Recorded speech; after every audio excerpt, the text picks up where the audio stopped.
Oi? Eu ponho fone de ouvido. Só eu ouço. Bom, gente, queria só dividir com vocês um procedimento novo.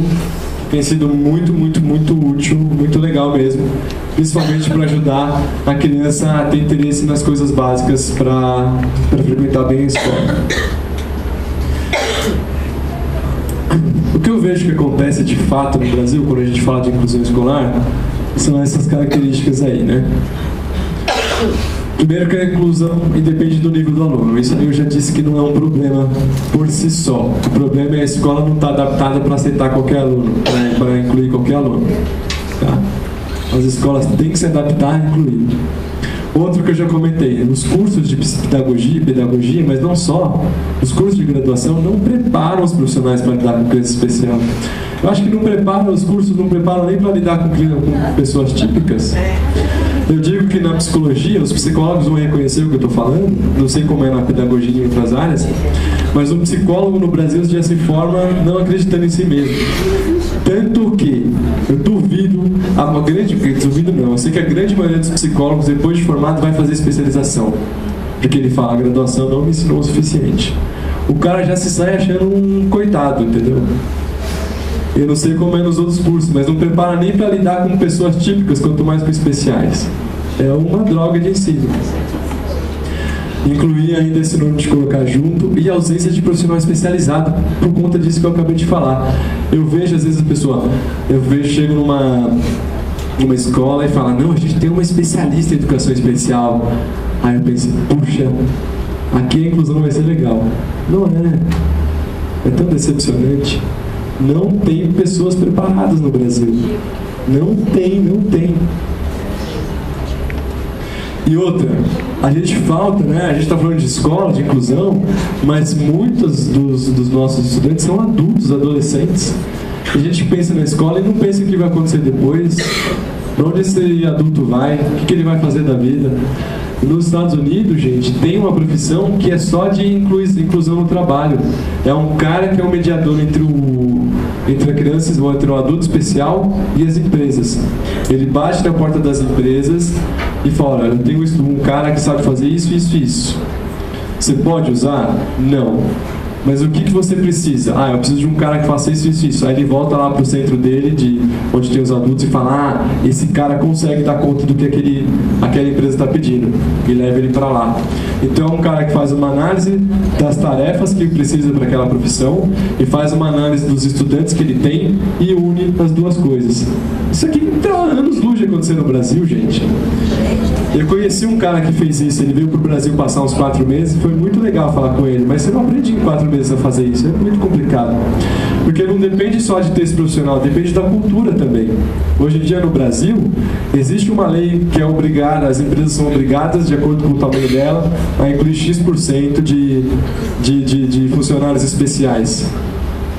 Mas o que acontece de fato é que existe uma inclusão, de verdade existe, mas para deficientes físicos, deficientes intelectuais não tem vez. Tá? Ainda é uma lei que não faz esse tipo de diferenciação. Talvez a lei tivesse que ser mais específica e disponibilizar vagas por tipo de deficiência. Seria um pouco mais justo. Porque as empresas dentro da lei continuam excluindo. Tá? Ou seja, o que a gente faz com essas pessoas depois de formadas? Eu não sei o que fazer. Ninguém nunca me ensinou isso. Não tem ninguém que ensine isso no Brasil. Se alguém quiser aprender, vai ter que ir para os Estados Unidos para fazer um curso. E hoje a pessoa que aprender não vai fazer nada no Brasil. No máximo vai primeiro ter que brigar para mudar a legislação. Tá? É uma droga mesmo. O que eu vejo assim, que eu falo que as escolas têm 4 erros principais, né? Eu divido as escolas ironicamente em 4 categorias. Tem as escolas que são falsamente autossuficientes. É aquela escola que você chega lá para dar alguma instrução e fala, nós não precisamos, nós incluímos. Aí você vai ver, é um trabalho desastroso. Tá? Ninguém é autossuficiente, gente. Todo mundo precisa de ajuda. O melhor profissional precisa de ajuda para fazer um trabalho decente. Essas escolas que já te excluem de cara não são uma boa. Geralmente essa aqui eu falo mais para os pais, né, para eles procurarem, mas acho que serve para vocês também. Outra, uma escola problemática é aquela que qualquer coisa que alguém fala para ela, ela aceita. Não tem nenhuma postura crítica, sabe? Tá tão perdido, tá tão viajando na maionese, que qualquer instrução é seguida, sem pensar. Já vi isso também. Quer tanto agradar que acaba fazendo burrada. Tem a escola que faz a mesma inclusão para todo mundo, como se fazer inclusão fosse... Vocês já ouviram falar do leito de Procusto? Não? Eu não lembro a história direito, mas era algum rei maluco aí que tinha o tamanho dele, chamava Procusto, e todo mundo tinha que ter o tamanho dele. Se não tinha, colocava no leito dele lá para medir, se passava, cortava as pernas. Tem que ter todo mundo do mesmo tamanho. É uma história, não sei se é verdade, né, gente? Mas acho que é todo mundo assim, tem uma fórmula, você aplica a mesma fórmula para todo mundo. Isso é inclusão. Tá? Ou seja, você não está incluindo coisa nenhuma, né? E tem a escola Frankenstein, que tem um terapeuta aba, e aí para aquela criança faz terapia aba. Aí tem um terapeuta sunrise, para aquela criança faz sunrise. Aí tem um teach, para aquela criança faz teach. E aí eu pergunto, cadê a escola nesse meio aí? Era um pouco uma variação da escola aceita tudo, né? Eu acho que a escola tem que ter uma postura, tem que ter uma filosofia, tem que ter um direcionamento, tem que discutir com o profissional. Eu adoro quando eu falo, vamos fazer isso, e a escola fala, é contra os nossos valores. Ou, isso não dá para fazer. Ah, legal, eu acho bom. Então vamos pensar juntos numa alternativa. Eu prefiro 1000 vezes do que a escola que aceita tudo. 1000 vezes. Tá? A escola tem que ter um direcionamento, gente. Tem que ter uma postura. Como é que uma escola não tem uma postura para lidar com alunos especiais, hein? Eu fico chateado.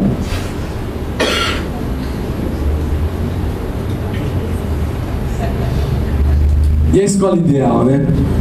O que a gente quer? Professores animados, curiosos, proativos. E parabéns para todos os professores que estão procurando formação, estão procurando aprender. É isso mesmo, é isso aí. Critiquem os professores, os colegas de vocês que não estão. Critica mesmo, gente, faz parte. Né? A gente precisa de alguém que enche o nosso saco. Seria muito bom se essa escola tivesse um profissional em inclusão escolar. Mas não tem. Não existe nenhum profissional que conheça inclusão escolar de verdade. Não tem nem como a escola contratar. E eu tenho a impressão que algumas escolas que eu visito, elas propositalmente, elas deliberadamente não querem se tornar referências em inclusão social, inclusão escolar. Porque se elas se tornarem referência, vai chover aluno no colo delas. E elas não querem esse trabalho. Tá? Então eu tenho essa impressão pelo que eu vejo por aí. São escolas que falam que incluem, mas elas não querem mostrar, não querem fazer de fato, não querem ser boas nisso. Porque senão elas vão fazer só isso. Porque imagina, gente, uma criança autista nasce a cada 110 crianças típicas. Quantas crianças tem no Brasil? Milhões. Se numa cidade como uma cidade grande, como São José dos Campos é uma cidade grande, uma escola começa a ficar especializada nisso, vai todos os pais para lá. E a escola não quer isso, é óbvio. Né? Me parece óbvio, não sei se é tanto paranoia minha assim. As escolas não querem se mostrar. Desculpa se isso fere alguém aí, se reconhece na direção da própria escola, alguma coisa assim, mas é um fato. Bom, isso aqui é o principal tema da aula sobre escola, então a gente vai falar depois sobre o plano educacional individualizado. E a escola tem que também programar atividades não só voltadas para o desenvolvimento da criança, mas também para a comunidade, para os colegas, para os pais. Todo mundo, a escola está dentro da comunidade. Aquela velha discussão que se tem quando a gente fala de graduação, né? Fazer extensão. Por que a escola não tem que fazer extensão também? Também tem que sair de dentro da sala de aula. Tem que fazer um dia da inclusão que seja... Não sei se tem, eu sei que tem o dia do autismo, não sei se tem dia da inclusão. Alguém sabe? Tem? Tem? 2 de abril. Não, isso do autismo. Tá. Falando da inclusão genérica.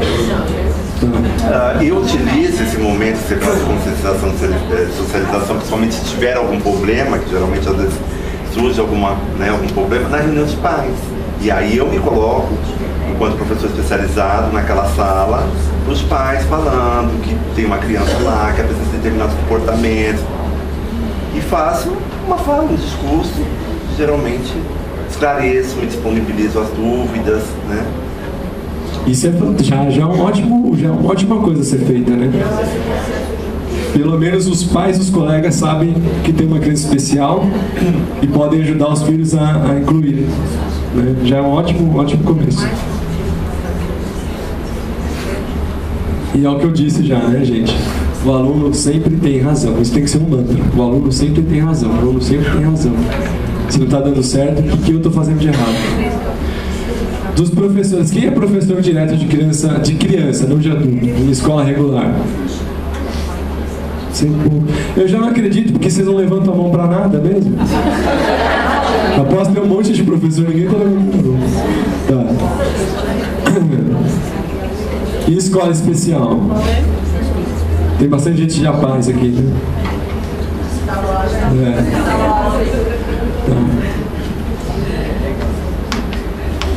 Tá, então o que é esse tal plano educacional individualizado que eu estou comentando?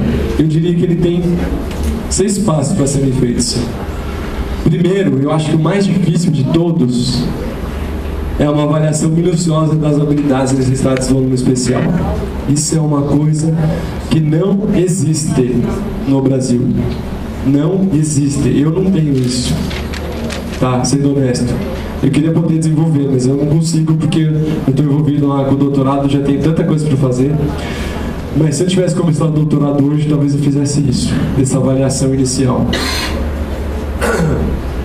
E eu vou dizer como tem que ser essa avaliação, na minha opinião. Depois, sim, depois da avaliação, você desenvolve um plano educacional individualizado, que consiste na produção de material adaptado, na execução diária e intensiva desse plano, na verificação constante, isso é bem coisa da terapia mesmo, avaliação e verificação constante para ter certeza de que o plano está funcionando e a criança está aprendendo de acordo com o plano. E modificação do plano sempre que necessário. Então vamos começar pela avaliação. Primeiro, a gente usa teste psicológico? Eu digo não, odeio teste psicológico, apesar de ser psicólogo. Para mim, teste psicológico começa já com um problema de base. Como analista do comportamento, eu só me interesso pelo comportamento do indivíduo. E eu sempre comparo o indivíduo com ele mesmo. Eu comparo o estudante hoje com o estudante amanhã. O estudante ontem com o estudante hoje e o estudante amanhã. O mesmo, aquele garoto, aquela garota. Os testes psicológicos clássicos, eles comparam o resultado daquela pessoa com uma média de indivíduos. Tá? Isso não é legal, porque o indivíduo não é igual ao outro, não tem como você compará-lo com uma média. Tem que pensar nele apenas. Além disso, algumas crianças, adolescentes ou adultos com autismo não têm alguns comportamentos básicos para se comportar bem, para ir bem nesses testes. A maioria desses testes exige, por exemplo, que a criança fique sentada. Se a criança não fica sentada, ela já zera o teste. Se a criança não é capaz de olhar para estímulo ainda, ela já zera o teste. Mas não quer dizer que ela tem um nível intelectual baixo. Significa que ela não aprendeu coisas básicas ainda, mas não é dizer que ela não vai aprender ou não tem capacidade. E o teste me parece que dá essa informação de que não tem capacidade, quando às vezes é uma mentira horrível. Então eu não uso mesmo. O que a gente costuma usar são alguns testes que avaliam comportamentalmente a criança, avaliam se ela tem ou não as habilidades, mas não em comparação com uma média, em comparação com ela mesma. Se ela não tem essas habilidades, significa apenas que ela tem que aprender essas habilidades que ela não tem. E aí tem alguns instrumentos legais para isso. Tem esse ABLES, que é Assessment of Basic Learning Language Skills, que é um livro enorme, que é todo ele de avaliação. Tem uma tradução ilícita no Brasil, mas não em PDF. Ou se não, só em inglês mesmo, mas é um teste bacana, porque ele apresenta muitas habilidades que você tem que avaliar na criança. Tá? Existe um outro que chama VBMAP, VB-MAPP, tá?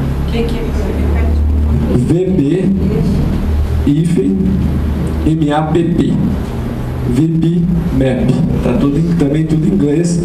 Esse é um teste que está sendo mais usado atualmente. A gente está montando um grupo de atendimento, comprou o teste, a gente está estudando ele agora.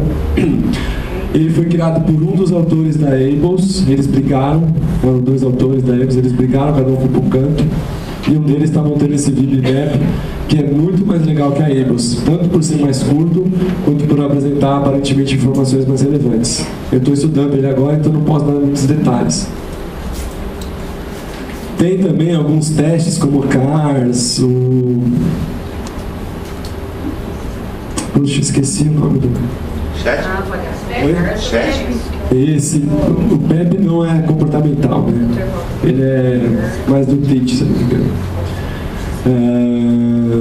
Tem um da internet que eu esqueci o nome agora, daqui a pouco eu lembro. Só que eles não são tão completos, que eles dão uma